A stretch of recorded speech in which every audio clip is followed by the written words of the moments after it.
We was doing whatever the night before. Like, shut up. If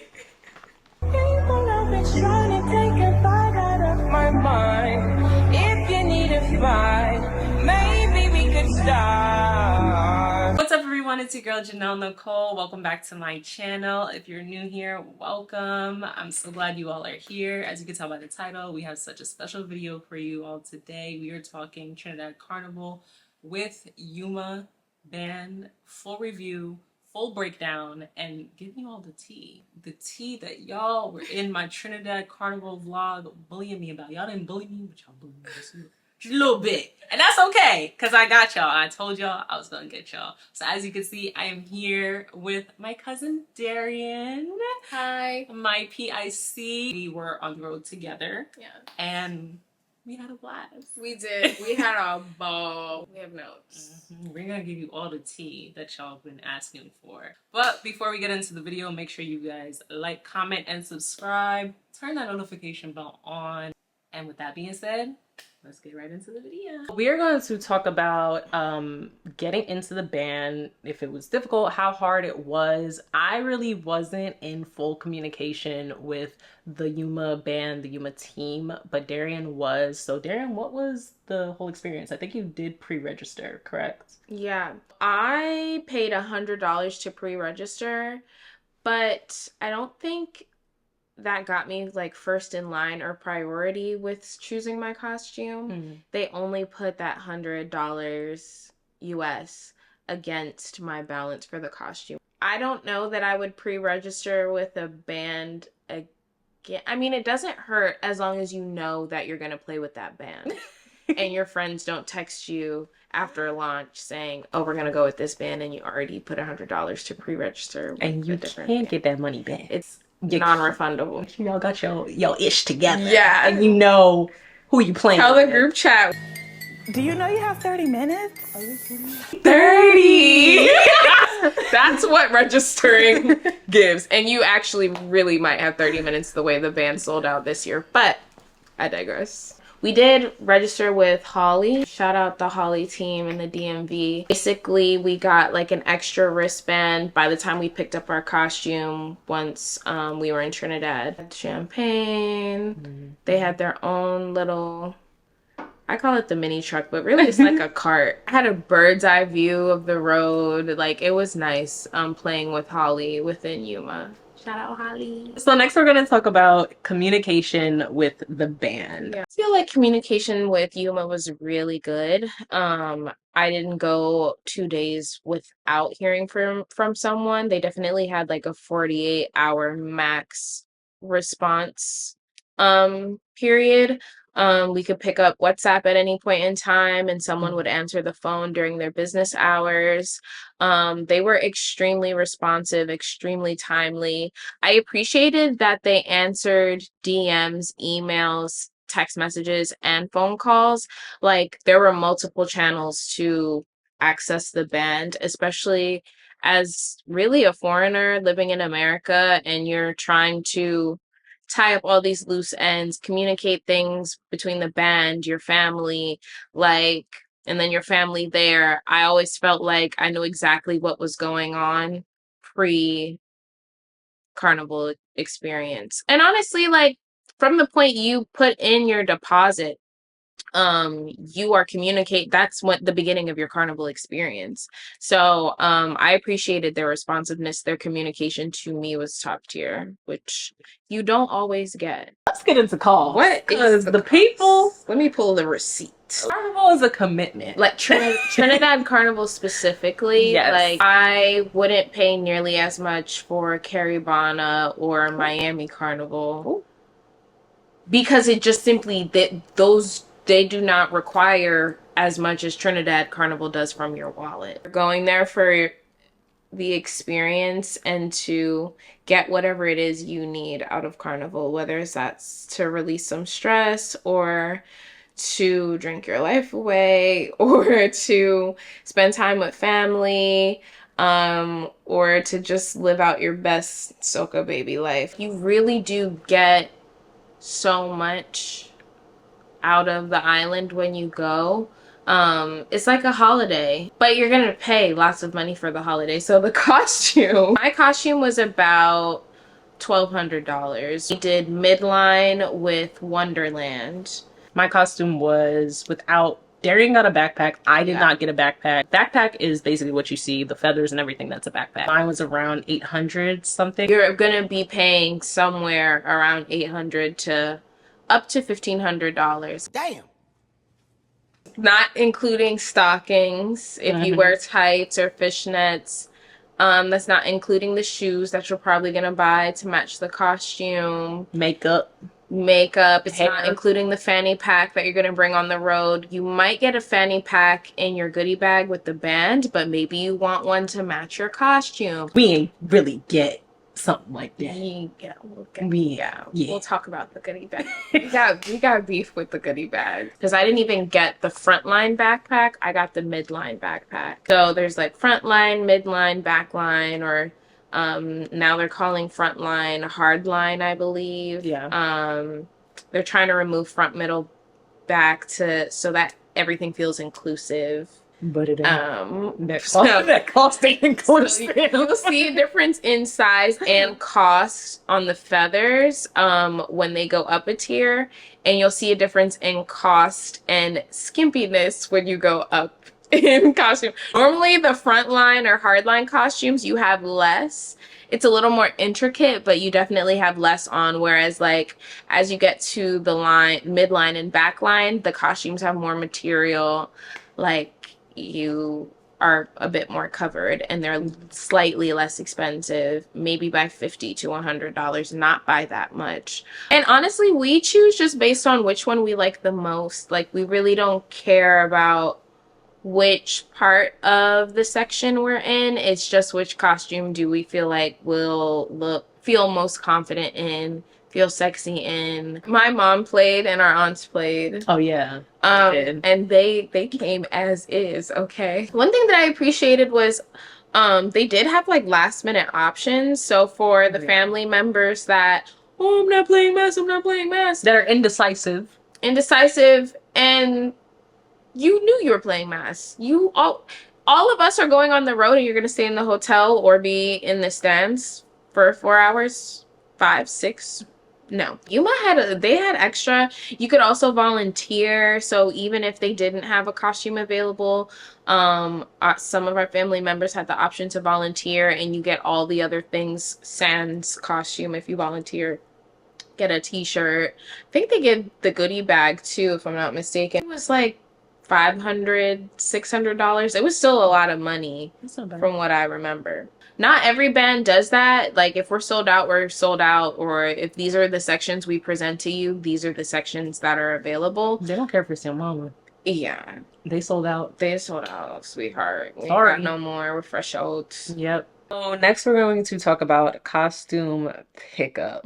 Honestly, we had a great costume pickup experience because we sent our family there because we was out at a fete until like 8 p.m. and they was waiting in line for like an hour. No, but we actually, remember we tried to get our costume the day before. But we went the wrong day. I thought they told us the wrong day. I think I read the email wrong. It might have been me. I don't recall. But either way, we showed up for costume pickup and our section wasn't... Yeah, we couldn't get anything. There was nobody there. No, there was no one there. I don't know what happened. Well, that might have not been Yuma's fault. That might have just been It could have been me, yeah. But I swear... Anyways, costume pickup, we were out. We had paid for a fete, so our lovely, lovely aunties and my mom went. And but they said it wasn't too bad. We had to finesse our way in because there was a line outside of the costume pickup center. I didn't like the way they had everybody just kind of, it's like seat to seat to seat, like you're going through. There's a line for a line. Yeah. I've seen it vary where they just have one queue, but last band I played with in Miami, there was a line for the line for the line. What is that? And they have a queue for like the second 2 lines. So everyone lines up and then you get queued in, but obviously you reach the queue. You're higher on the queue the sooner you are there for costume pickup. So it was the line outside, the line inside, the queue to pick up your costume. That's already 3 lines. 3 too many. Then you get in the costume room and they call your name based on who they let in from the queue, and then there's a line to pick up your wristband. So it was organized, the line moved, but we weren't there the whole time. 2 hours for costume pickup if I'm including how long Auntie Bev, well, our aunts and my mom were in there. Even if I was waiting in Yuma's costume pickup for an hour, they had very nice refreshments, both alcoholic and non-alcoholic. You were seated, so you were sitting down for the first I like queue. that, yeah. It was air conditioning, it was cool. And it gets hot in Trinidad. Yeah, and it can costume pickup can be a very miserable experience because you're just waiting. But it was extremely organized. Our kit had everything it needed. What was a lot was the wristbands. We had to go to a next line for the wristbands, which was like final checkout.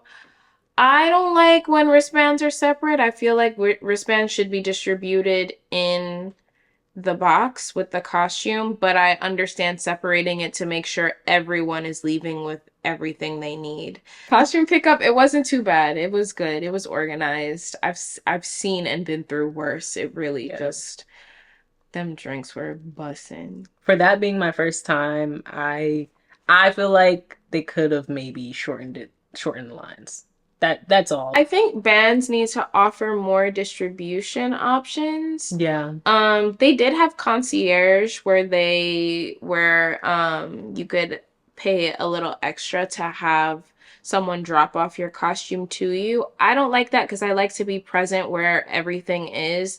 I can try on the costume then and there and say, oh, do you have a medium panty instead of a large, or are there any extra whatever, in case you see it and you're like, something you may have been back and forth about, you realize once you try it on or see it in front of you, you want something different. Sometimes, not always, sometimes you're able to swap things out, or they'll say, you know what, come back and tomorrow and we can give it to you, so that's why I like to do costume pickup in person rather than like have a concierge. But I wish that day we got there that they were open. I just wish they had more distribution days rather than saying, one day only these sections, the second day only these sections, and then the third day every single section. Maybe having it for the week, I think. A full week of costume pickup. Yeah.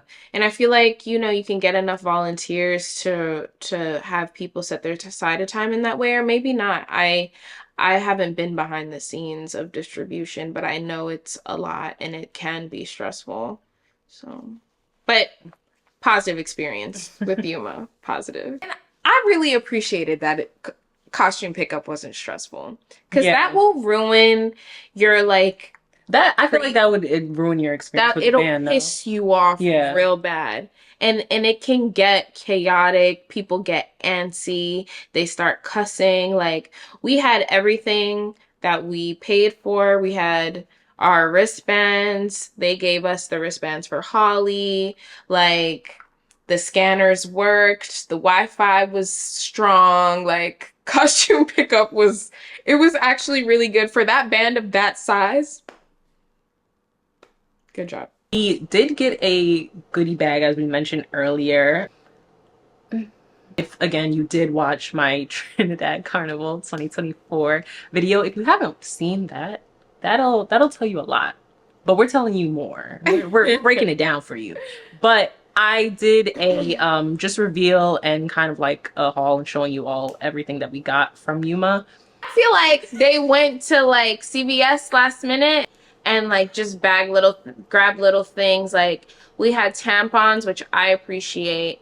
We had crackers. We had instant coffee. Had liquid IV. I think they actually had one in there for us. I feel like it's hard not to compare your goodie bags to the ones with the other bands. One band got a Stanley Cup in their goodie bag, and we're all paying around the same price. The overall sentiment was we were underwhelmed. Like, I was like, where the rest of it? But I feel like I had essentials. Like I feel like if I was hungry and like didn't have breakfast, The goodie bag is not an end all be all. yeah, Let's just add that because again, it's not about, oh, we need to get a Stanley Cup, we need to get X, Y, and Z. You're paying right. for a whole experience. But somebody had a Stanley Cup. But I like the bag it came in. It was like a cute little like varsity like it was a duffel bag. duffel bag. Yeah. Yeah. It gave like if you were like ever on the cheer team, it dupes as like a little spend a night bag. You know what I'm saying? It could be a good little spend at night bag. Yeah. Maybe a little bit wider. Because Yeah. in case I, you know. Well, I don't know how many nights. Oh, you are on the road with the band Monday and Tuesday. So again, when we talked about that cost, you're paying for 2 days on top of your costume, on top of security, on top of everything else that comes with being with the band. You're basically getting access to the road. You can't like hop the fence if you're in Caribana or the rope if you're in Miami. Those are the only two I've been to, which is why I'll probably keep naming them. Outside of Trinidad, like you have to. Do you have a wristband? That's what it is. If you don't back it up, you can finesse a little bit, but they gonna catch you. They might. They gonna catch you. Well, once you go and get something to eat and you stop at the Savannah, Yeah.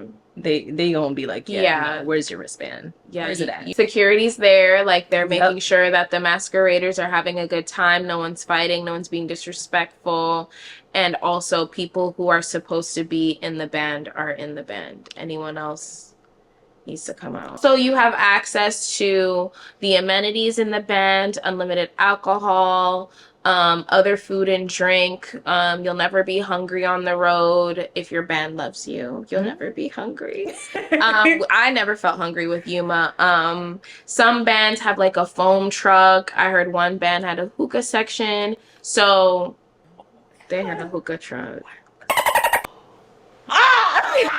Yes, you're getting your costume. Yes, the price increases with certain accessories or backpacks with the costume, but you're also paying for access to the road with the band, alcohol, food, and like all the other things. It's kind of like you're renting an apartment. Yeah, you're really paying for the experience of it all. Now we're gonna get into the costume itself.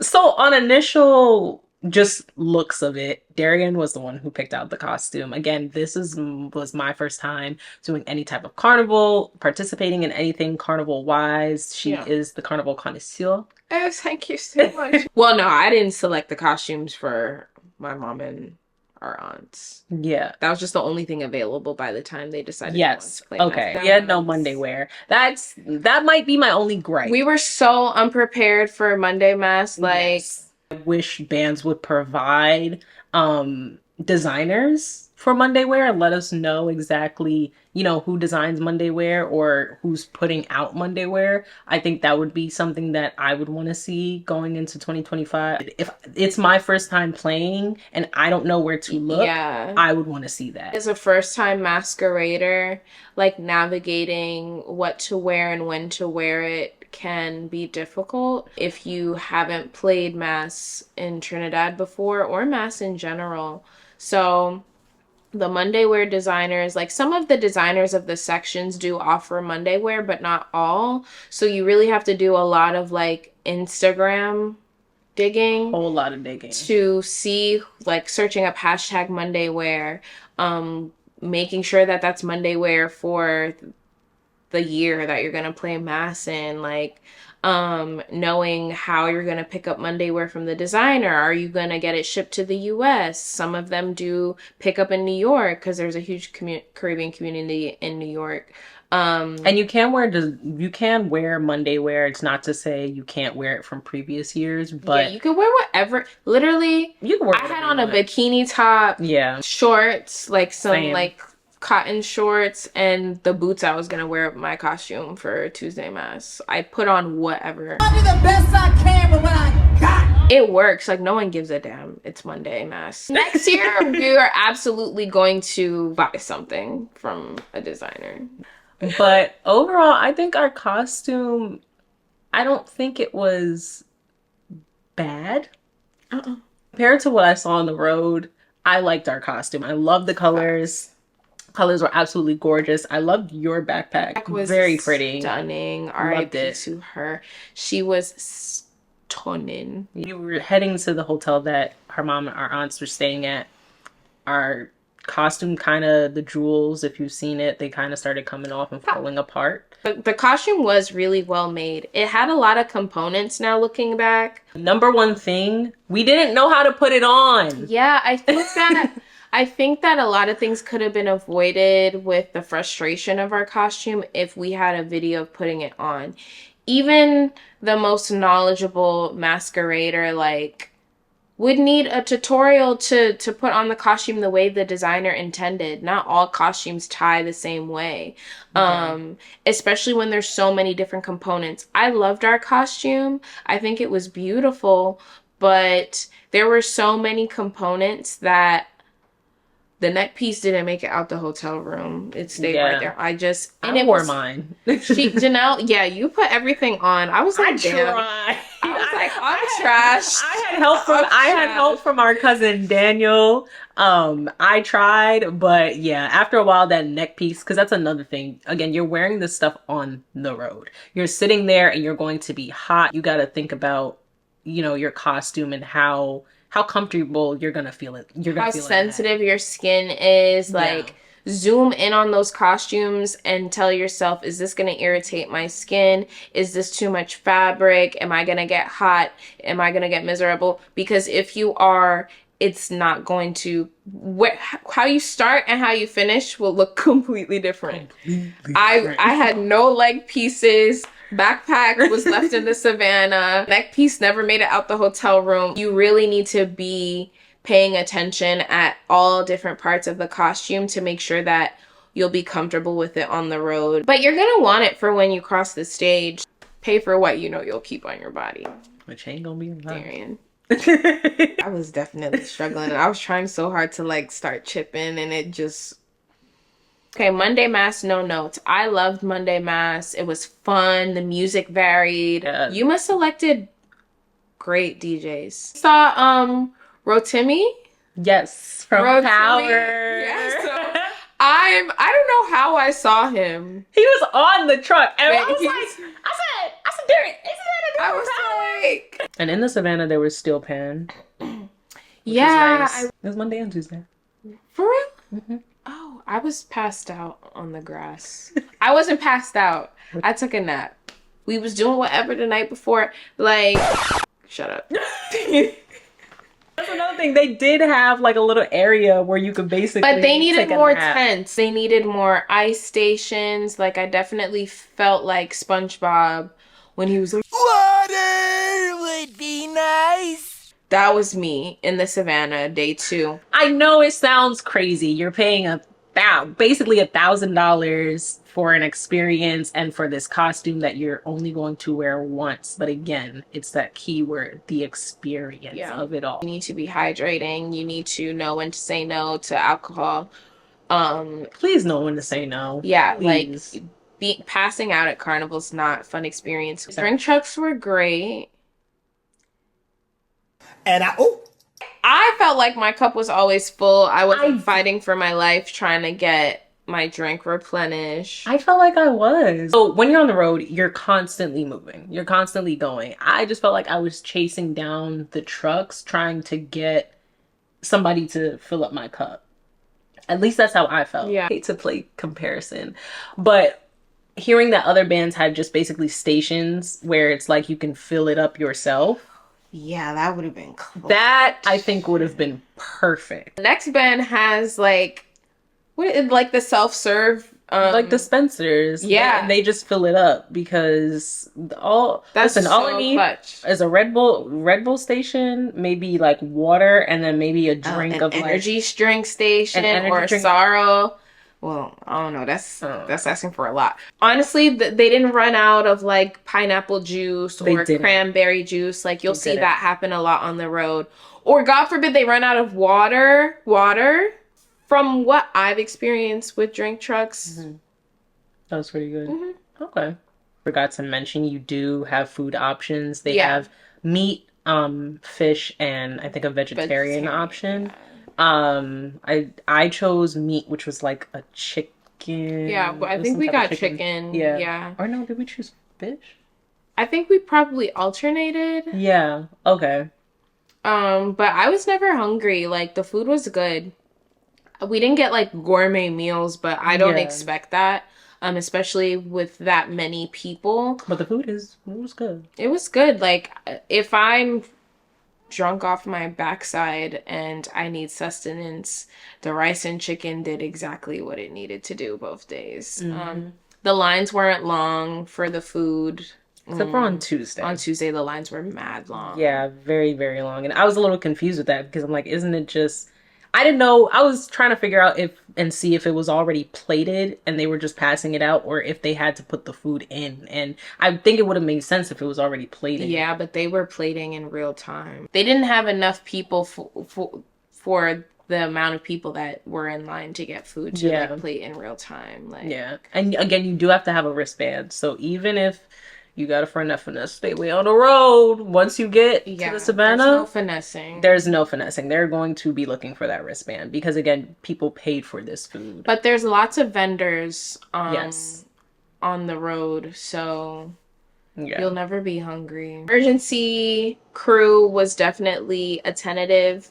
Security, I definitely saw a lot of security. There were a lot of security. Yes. Somebody actually, when we were on the road, I don't know if you saw that. They was beefing at that wedding. Why would you bring this to somebody else's club? They was beefing on the road, and security said, I appreciated like the swift reaction of security anytime something like appeared to be a little off or someone was getting out of order. One thing that Yuma both days, like the bathroom trucks were very nice. They were very clean. Yeah. Very clean. Toilet paper, sanitizer, soap. Like, no matter what time of day that I was going into the porta potty truck, 10 out of 10.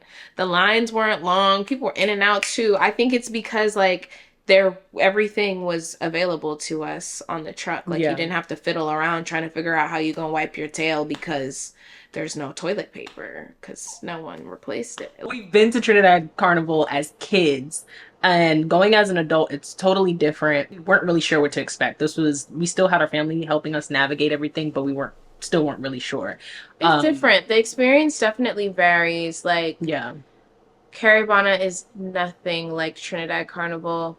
To me, closest you'll get to Trinidad Carnival in North America is Miami. I feel like I've seen Atlanta Carnival. I used to watch the DC parade, which is now in Baltimore. The Labor Day parade in New York. Something about Miami Carnival, just the vibe is very similar to what it felt like playing Mass in Trinidad. Similar-ish. Would I play with Yuma again? I would. I first want to explore the other bands to see what all they have to offer. I would love an alcohol dispenser to where if I don't have to go up to the food truck, I can, like, when you hear of other people's experiences on the road, it's like, ooh, I want to try that. I want to see if they have that. But like, I feel like Yuma is definitely a safe and reliable option. I think that we could have gotten more, just little things here and there, like more enhanced amenities on the road and the goodie bag. But those are really my only pain points. I feel like everything else was a good experience with Yuma. So as this was my first time playing Mass, I think I have the same kind of points as you in terms of Yuma. It wasn't bad, but I can see that there are a lot of room for improvements. I think also maybe just my biggest gripe was the drink trucks and not knowing how to put on my costume that I paid $800 for. It don't. Overall, I would give it a solid maybe like 8. I would say 8 out of 10. That's really good. I would say 8 out of 10. I'd give it an 8 too. I'd play with Yuma again. We are not playing with them next year. We're gonna try something new. Yeah, like we said, we wanted to explore the other bands and see what they have to offer. So next year we are playing